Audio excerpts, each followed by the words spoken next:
ರಾಷ್ಟ್ರಪತಿ ಪ್ರಣಬ್ ಮುಖರ್ಜಿ ಸಾಕ್ತಿದ್ದ ಹಾದಿಯಲ್ಲಿ ರೋಗಿ ಆಂಬ್ಯುಲೆನ್ಸ್ನಲ್ಲಿ ಸಿಕ್ಕಿ ಹಾಕಿಕೊಂಡ ಘಟನೆ ನಡೆದಿದೆ.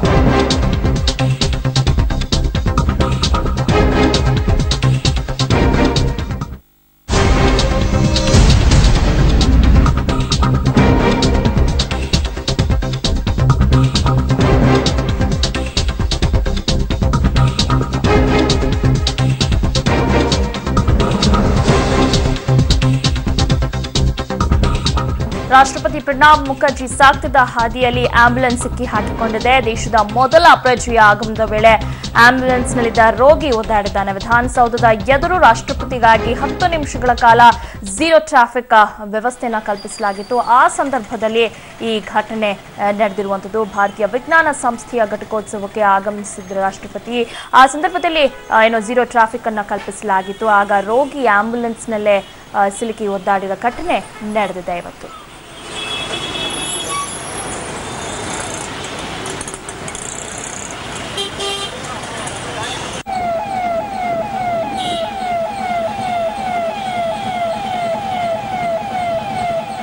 ಓಕೆ, ಇವಾಗ ಹೆಚ್ಚಿನ ಮಾಹಿತಿಯನ್ನ ನೀಡ್ತಾರೆ ನಮ್ಮ ಪ್ರತಿನಿಧಿ ಪ್ರದೀಪ್.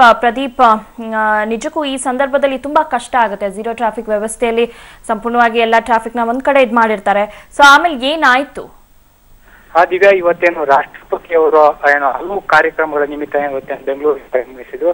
ಈ ಹಿನ್ನೆಲೆಯಲ್ಲಿ ಇವತ್ತು HAL ನಿಂದ ರಾಷ್ಟ್ರಪತಿ ಭವನಕ್ಕೆ ಆಗಮಿಸಿದ್ರು. ಈ ಸಂದರ್ಭದಲ್ಲಿ ಮಾರ್ಗದಲ್ಲಿ ಝೀರೋ ಟ್ರಾಫಿಕ್ ಕಲ್ಪಿಸಲಾಯಿತು.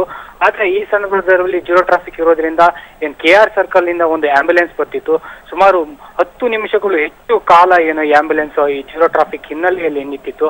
ಹೀಗಾಗಿ ರೋಗಿಗಳು ಸಾಕಷ್ಟು ಪರದಾಡುವಂತಾಗಿತ್ತು. ಆದ್ರೆ ಇಲ್ಲಿ ಪೊಲೀಸರು ಕೂಡ ಈ ಸಂದರ್ಭದಲ್ಲಿ ಕಣ್ಮುಚ್ಚಿ ಹಾಗೆ ನೋಡ್ತಿದ್ರು. ಆದ್ರೆ ಇದನ್ನು ಯಾವುದೇ ತೆರವುಗೊಳಿಸುವ ಕಾರ್ಯವನ್ನು ಕೂಡ ಪೊಲೀಸರು ಮಾಡದೇ ಇರೋದು ನಿಜಕ್ಕೂ ವಿಪರ್ಯಾಸ ಅಂತಾನೆ ಹೇಳ್ಬೋದು. ಸುಮಾರು 10 ನಿಮಿಷಕ್ಕೆ ಹೆಚ್ಚು ಕಾಲ ರೋಗಿ ಆಂಬ್ಯುಲೆನ್ಸ್ ನಲ್ಲೇ ಪರದಾಡುವಂತಾಗಿತ್ತು. ದಿವ್ಯಾ, ಓಕೆ, ಆಮೇಲೆ ಏನಾಯ್ತು? ಆಮೇಲೆ ವಾಪಸ್ ಪರಿಸ್ಥಿತಿ ಏನಾಯ್ತಾ ರೋಗಿ ಪಾಡ್? ಮತ್ತೆ ದಿವ್ಯಾ, ನಿಜಕ್ಕೂ ಪರಿಸ್ಥಿತಿ ಸಾಕಷ್ಟು ಚಿಂತಾಜನಕ ಅಂತಾನೆ ಹೇಳ್ಬೋದು. 10 ನಿಮಿಷಕ್ಕೂ ಹೆಚ್ಚು ಕಾಲ ರೋಗಿ ಆಂಬ್ಯುಲೆನ್ಸ್ ನಲ್ಲೇ ಪರದಾಡುವಂತಾಯಿತು. ಆದ್ರೂ ಕೂಡ ಅಷ್ಟು ಕೂಡ ಪರದಾಡಿದ್ರು ಯಾರು ಕೂಡ ಅವ್ರ ಕಡೆ ಗಮನ ಹರಿಸಿಲ್ಲ. ಅಲ್ಲೇ ರಸ್ತೆಯಲ್ಲೇ ಟ್ರಾಫಿಕ್ ಪೊಲೀಸರು ಕೂಡ ಇದ್ರು. ಆದ್ರೂ ಕೂಡ ಪೊಲೀಸರು ಇದುವರೆಗೂ ಕೂಡ ತೆರವುಗೊಳಿಸುವ ಕಾರ್ಯವನ್ನು ಮಾಡಿಲ್ಲ.